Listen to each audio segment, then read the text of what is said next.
E5 TV news కు స్వాగతం. ముందుగా హెడ్లైన్. మోదీ హయాంలో వాయుసేన రక్షణ దాడి సామర్థ్యాల బలోపేతం.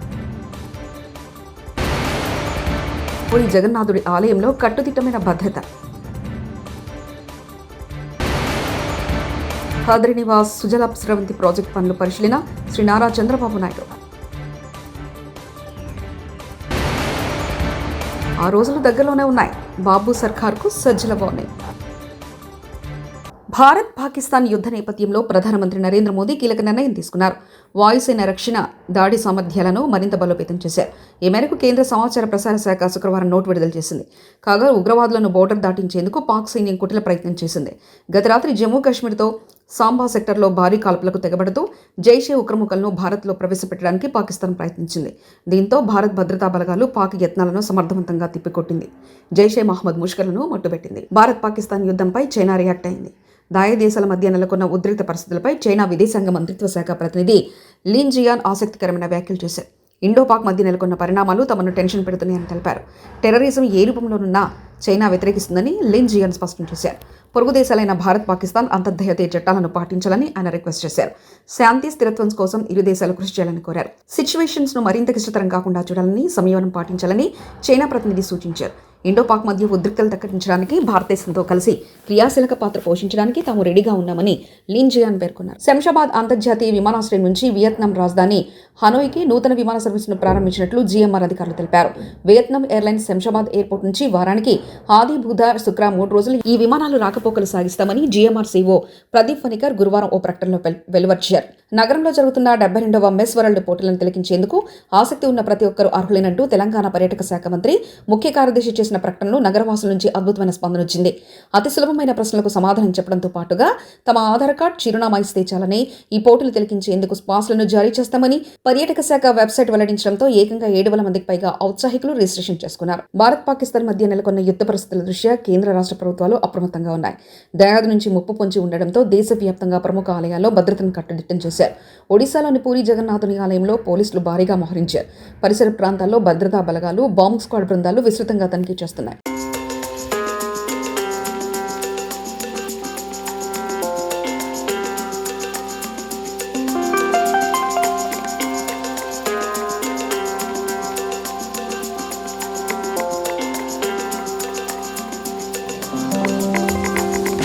ముఖ్యమంత్రి చంద్రబాబు నాయుడు శుక్రవారం అనంతపురం జిల్లాలో పర్యటించనున్నారు. ఉరవకొండ నియోజకవర్గంలో హాంద్రినివా కాల్వ విస్తరణ, లైనింగ్ పనులకు ఆయన పరిశీలిస్తారు. శుక్రవారం ఉదయం విజయవాడ విమానాశ్రయం నుంచి బయలుదేరి శ్రీ సత్యసాయి జిల్లాలో పుట్టపర్తి ఎయిర్పోర్టుకు చేరుకుంటారు. అక్కడి నుంచి హెలికాప్టర్లో ఉరవకొండ నియోజకవర్గంలోని వజ్రకరూరు మండలం చయాపురానికి చేరుకుని ఆ తర్వాత రోడ్డు మార్గాన ఆ గ్రామ సమీపంలోని హాంద్రినివా కాలువ వద్దకు చేరుకుంటారు. అనంతరం జలవనరుల శాఖ అధికారులతో సమావేశమవుతారు. ఛాయాపురం ప్రజలతో ముఖాముఖి మాట్లాడతారు.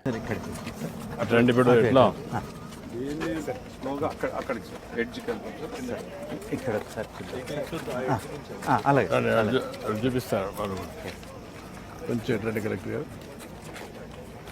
మొత్తం సార్ ఇక్కడ 10 మీటర్ల టేప్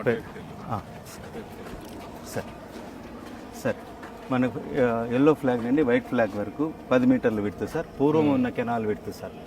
దానిపైన మనము ఆ yellow flag to yellow flag వరకు 16.5 మీటర్ మనం చేయబోతున్నాం సార్. సో ఇదంతా తీసివేసి మనం 3,450 క్యూసెక్స్ నీళ్ళని తీసుకురావడానికి వైడనింగ్ చేస్తున్నాం. 10 మీటర్స్ అక్కడ దాకా సార్. ఇక్కడ మాకు హాట్ రాక్ అన్నీ వస్తున్నాయి సార్. సిల్టీ, స్లషీ సాయిల్స్ ఉన్నాయి సార్. ఇప్పుడు ఉన్న గ్రౌండ్ లెవెల్ కంటే ఇంకా 1.5 మీటర్స్ కిందకి వెళ్ళాలి సార్. ఎస్ సార్, ఇంకా 1.5 మీటర్ సిల్ట్ అప్ అయింది సార్. యాక్చువల్గా ఒరిజినల్ కోర్సులో కూడా ఇదివరకే బెడ్ లెవెల్కి ఉండాలి సార్. ఇప్పుడు ఇవన్నీ సిల్ట్ అప్ ఇవ్వడం కూడా నీళ్లు సరిగ్గా వెళ్ళట్లేదు. ఇప్పుడు ఇదంతా సిల్టే అనమాట. అవును సార్, స్లషీ ఇంకా 1.5 మీటర్ కింద వరకు ఉంది. Yes sir. ఎప్పుడు లెవెల్ పూర్తి చేస్తారు ఇవన్నీ సార్?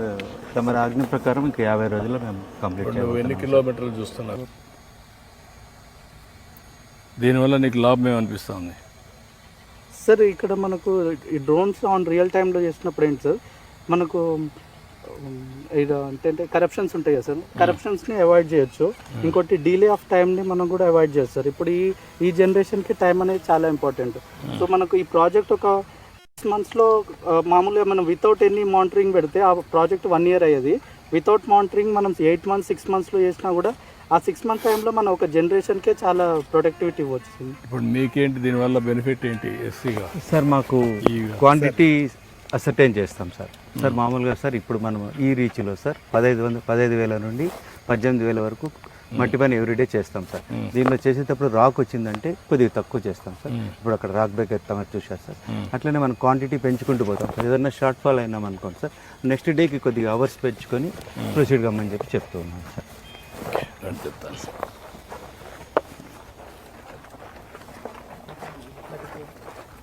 ఇంకొక సార్ ఇంకేమున్నాయి సార్ మీరు? సార్ ఓవరాల్గా సార్ మనం ఇక్కడ లైనింగ్ కూడా ఫేజ్ 2లో బాగా జరుగుతుంది సార్. ఇప్పుడు పొటెన్షియల్ మూమెంట్ కూడా చాలా ఎక్కువ వచ్చింది సార్. అందరూ ఈ జూన్ ఎండింగ్కి కంప్లీట్ చేయాలనే ఉద్దేశంతో బ్యాచింగ్ ప్లాంట్లు కానీ ట్రాన్స్మిటర్లు కానీ సార్ బ్యాచింగ్ ప్లాంట్లు కానీ తర్వాత అన్నీ కూడా సిస్టమేటిక్గా వస్తుంది సార్. షార్ట్ క్రీటింగ్ కూడా స్టార్ట్ చేశాం సార్. ఇప్పుడు ఉంటాం 1996లో మార్చి 11వ తారీఖున నేనొచ్చి హంద్రీ నేవాక్ ఫౌండేషన్ ఉరవకొండ నియోజకవర్గంలో వేశాను. ఇది ఒక చరిత్ర అని చెప్పి కూడా నేను మీకు తెలియజేస్తున్నా. ఎగ్జాక్ట్గా దగ్గర 29 సంవత్సరాలు. అయితే ఈ యొక్క ప్రాజెక్ట్ను ఒక్కసారి మనందరం ఆలోచిస్తే మనందరి ప్రియతమ నాయకుడు ఎన్టీ రామారావు గారి కళ. ఆ రోజు మీరు చూస్తే రాయలసీమకు నీళ్లు లేవు, రాయలసీమ ఎడారిగా మారిపోతుందని అందరూ కూడా చేతులెత్తేసిన పరిస్థితి. అలాంటి పరిస్థితిలో ఒక నమ్మకాన్ని కల్పించిన ఏకైక వ్యక్తి నందమూరి తారక రామారావు గారని చెప్పి నేను మీకు తెలియజేస్తున్నా. ఆ రోజు బచావత్ అవార్డు ఉండేది. ఇక్కడుండే వాళ్ళకు చాలామందికి తెలియకపోవచ్చు. కృష్ణా జలాలు ఆ బచావత్ అవార్డు ప్రకారం నేరుగా అలొకేషన్ ఎక్కడుంటే అక్కడే ఇచ్చేవాళ్ళు. ఆ రోజు ఎన్టీ రామారావు గారు క్షుణ్ణంగా పరిశీలించి మిగులు జలాలు వాడుకునే శక్తి అవకాశం ఆంధ్రప్రదేశ్కు ఉందని నిర్ణయించి అందులో భాగంగానే అంద్రి నీవా, నగిరి గాలేరు, తెలుగు గంగా ఇలాంటి ప్రాజెక్టులు తీసుకొచ్చి రాయలసీమ దశ దిశ మార్చడానికి రూపకల్పన చేసిన ఏకైక నాయకుడు నందమూరి తారక రామారావు గారు. ఆ తర్వాత నేను ముఖ్యమంత్రి అయిన తర్వాత నేను ఆలోచించాను. నేను చాలా విషయాలు ఈ జిల్లాలో చూశాను. 45 సంవత్సరాల సుదీర్ఘ రాజకీయ జీవితంలో ఈరోజు మీరు చూస్తే ఈ జిల్లాలో రాయదుర్గం ఎడారిగా మారిపోయే పరిస్థితికి వచ్చింది. దానిపైన నేను ఆలోచించి మళ్ళీ ఎడారిగా మారకుండా ఉండడానికి ఏమేం చేయాలనో అలాంటి కార్యక్రమాలు చేపట్టాం. నేను జిల్లాకు వస్తే మీ అభిమానం చూసేవాడిని. గుంటూరు సిఐడి కార్యాలయంలో వైఎస్ఆర్సీపీ నేత సజ్జల రామకృష్ణారెడ్డి విచారణ ముగిసింది. అనంతరం ఆయన మీడియాతో మాట్లాడుతూ టీడీపీ ఆఫీస్పై దాడికి సంబంధించిన అక్రమ కేసులో విచారణకు పిలిచారని, బాధ్యత కలిగిన పౌరుడిగా విచారణకు వచ్చారని తెలిపారు. గతంలో కూడా ఒకసారి విచారణకు వచ్చారని చెప్పారు. ప్రజాస్వామ్యంలో పట్టాభిలాగా బూతులు మాట్లాడారు. టీడీపీ నాయకుడు పట్టాభి ఎలా మాట్లాడాడో అందరికీ తెలుసని సజ్జల అన్నారు. పౌరుడిగా సహకరించాలి, దర్యాప్తుకు సహకరించాలి. అది కేసు ఎలాంటిదైనా, అందులో వాస్తవాలు లేకపోయినా తప్పుడుదైనా వచ్చాం. వాళ్ళు అడిగిన ప్రశ్నలన్నింటికీ సమాధానాలు ఇచ్చాం. గతంలో కూడా చెప్పాము. అప్పుడు బై ఎలక్షన్ జరుగుతున్నందువల్ల నేను ఇక్కడ లేను. దానికి సంబంధించిన ఆధారాలు కూడా ఇంతకుముందే ఇచ్చాం. అయినప్పటికీ మళ్ళీ పిలిచారు. సో మీ సూచనల ప్రకారమే జరిగిందా అని ఇలాంటి క్వశ్చన్లన్నీ వేశారు. ప్రజాస్వామ్యంలో ఎవరు బూతులు అట్లా పట్టాభిలాగా బూతులు తిట్టినప్పుడు బాధపడతాం, ఆక్రోశం వస్తుంది. ఇందుకోసం ఆ రాజకీయాల్లో ప్రజా జీవితంలో ఉండే బాధ కలుగుతుంది కానీ అంత అసభ్యకరంగా ఘోరంగా ఎవరు వినలేనంతగా మాట్లాడారు. కానీ దాడులు పరిష్కారం అని అయితే మేము అనుకోము. అలాంటి వాటిని మా నాయకుడు కానీ మేము కానీ ఎంకరేజ్ చేయము. బట్ సంయమనం అనేది ఆ వైపు ఉండాలి. ఉంటేనే రెండో ఇప్పుడు రియాక్షన్ ఎవరన్నా, అందులో జగన్మోహన్ రెడ్డి గారు లాంటి ప్రజానాయకుడు, ప్రజల్లో బలమైన పట్టు అభిమానం ఉన్న నాయకులు, అభిమానులు చాలామంది ఉంటారు. వాళ్ళు పార్టీ కార్యకర్తలే కాదు, అన్ని రకాలుగా ఉంటారు.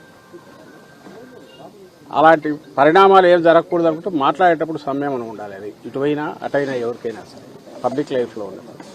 అటు రెండు కరెక్ట్ కాదని చెప్తాం. ఇప్పుడు కూడా అదే చెప్పాను. కానీ దీనికి సంబంధించినంతవరకు నేను లేని ఆ రోజు అని చెప్పినా కూడా ఈరోజు మళ్ళీ అడిగారు. తెలిసిన విషయాలు ఏమన్నా చెప్పమన్నారు. తెలియనివే మొత్తం మీరు అడుగుతున్నవేవి నాకు తెలియదని చెప్పాను. మళ్ళీ పిలిస్తే మళ్ళీ వస్తామని చెప్పాను. ఇది కేసుకు సంబంధించి ఈరోజు జరిగింది. ఇది కాక ఎలాగో సందర్భం వచ్చింది కాబట్టి ఇక్కడికి వచ్చాం. మీరంతా మీడియా మిత్రులు ఉన్నారు కాబట్టి ఈ సంవత్సరంగా మీరు చూస్తుంటే అది రోజు రోజుకు పెరిగిపోతుంది.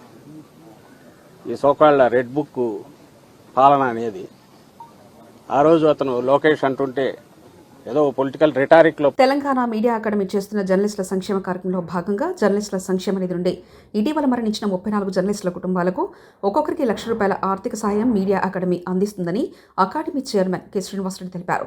గత 6 నెలల వ్యవధిలోని ఈ జర్నలిస్టులు చనిపోయారని అన్నారు. వీరి కుటుంబాలకు ₹1,00,000 ఆర్థిక సాయంతో పాటు చనిపోయిన జర్నలిస్టుల భార్యలకు నెలకు ₹3,000 పెన్షన్ అకాడమీ ఇస్తుందని, ఇది 5 సంవత్సరాల పాటు అందజేస్తామని తెలిపారు. పెన్షన్తో పాటు వారి పిల్లలకు ఎల్కేజీ నుంచి 10వ తరగతి వరకు చదువుకోవడానికి నెలకు ₹1,000 అందజేస్తామన్నారు. ప్రాణాంతకర వ్యాధులతో బాధపడుతూ ప్రమాదానికి గురైన జర్నలిస్టులకు ₹50,000 ఆర్థిక సాయం అందజేస్తామని శ్రీ కె. శ్రీనివాసరెడ్డి తెలిపారు. తెలంగాణ రాష్ట్రంలో రాష్ట్ర ప్రభుత్వం జర్నలిస్టుల కోసం ఒక ప్రత్యేకమైన నిధిని ఏర్పాటు చేసి ఆ నిధి మీద వచ్చే ఇంట్రెస్ట్తో వివిధ కారణాల చేత ఏ జర్నలిస్టులు అయితే మృతి చెందుతారో, ఏ జర్నలిస్టులు అయితే ఆ కుటుంబం నుంచి కానరాని లోకానికి వెళ్తారో, ఆ కుటుంబం ఆర్థికంగా సంక్షోభంలో ఉండొద్దు, ఉడతా భక్తిగా 10 లక్షల గంజాయి పట్టివేత, 20.6 కేజీల గంజాయి కారు స్వాధీనం. మహారాష్ట్ర ఔరంగాబాద్లోని ఒక కంపెనీలో ఆపరేటర్గా పనిచేస్తాడు. వస్తున్న జీతం సరిపోవడం లేదని గంజాయి వ్యాపారంలోకి దిగాడు. 2 ఏళ్లుగా ఉద్యోగంతో పాటు గంజాయి వ్యాపారం చేస్తున్నారు. 2023 ఒక మారు గంజాయి రవాణా చేస్తూ అబ్దుల్లాపూర్ మెట్లో ఒకసారి పట్టుబడ్డాడు. ఈ కేసులో జైలు కూడా వెళ్లి వచ్చారు. అయినా గంజాయి వ్యాపారం కొనసాగిస్తున్న జలాలుద్దీన్ సిద్దికి అహ్మద్ హుస్సేన్ మరోమారు గంజాయిని తరలిస్తూ ఎస్టీఎఫ్ ఏ టీం ఎక్సైజ్ పోలీసులకు పట్టుబడిన వెలుగులోకి వచ్చింది.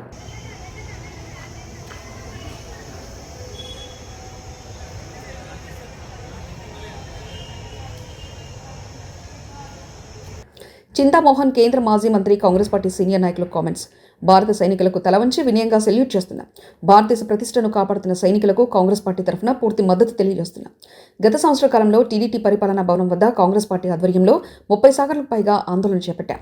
టీడీటీలో పనిచేసే అర్చకులు, శాశ్వత ఉద్యోగస్తులకు, వర్కింగ్ జర్నలిస్టులకు ఇళ్ల స్థలాలు ఇవ్వాలని కోరాం. చంద్రబాబు నాయుడు టీడీటీ ఉద్యోగుల ఇళ్ల స్థలాల అంశంపై వెంటనే స్పందించారు. అలిపేర నుంచి పేరూరు దాకా ఉన్న 400 ఎకరాల్లో 5 సెంట్లు లెక్కన అర్చకులందరికీ, శాశ్వత ఉద్యోగస్తులందరికీ ఇవ్వాలని మాది మొదటి డిమాండ్. ఏమి నువ్వు టాటా బిర్లాలకి ఇస్తున్నావు 100 ఎకరాలు, ఎందుకు ఇవ్వకూడదు? వాళ్ళు కష్టపడి పనిచేస్తున్నారు. అర్చకులు, శాశ్వత ఉద్యోగస్తులు 24 గంటలు. వాళ్ళ డిమాండ్ని వాళ్ళు అడగలేకపోతున్నారు. మేము అడుగుతున్నాం కాంగ్రెస్ పార్టీ తరఫున, మీరు ఖచ్చితంగా ఇచ్చి తీరాల్సిందే చంద్రబాబు నాయుడు గారు. రెండోది, 14 సంవత్సరాలు ముఖ్యమంత్రిగా ఉన్నాడు చంద్రబాబు నాయుడు. ఆయన ఈ మధ్యకాలంలో సామాజిక న్యాయం అని చెప్పి మాట్లాడుతున్నాడు. మరి కొండపైన 500 అంగళ్ళు ఉన్నాయి. ఈ 500 అంగళ్ళు మోదీ హయాంలో వాయుసేన రక్షణ, దాడి సామర్థ్యాల బలోపేతం. పూరి జగన్నాథుడి ఆలయంలో కట్టుదిట్టమైన భద్రత. ఖాద్రి నివాస్ సుజల స్రవంతి ప్రాజెక్టు పనులు పరిశీలన శ్రీ నారా చంద్రబాబు నాయుడు. ఆ రోజులు దగ్గరలోనే ఉన్నాయి. బాబు సర్కార్కు సజ్జల బాగున్నాయి. ఇవి బులెటిన్ విశేషాలు. చూస్తూనే ఉండండి E5 టీవీ న్యూస్.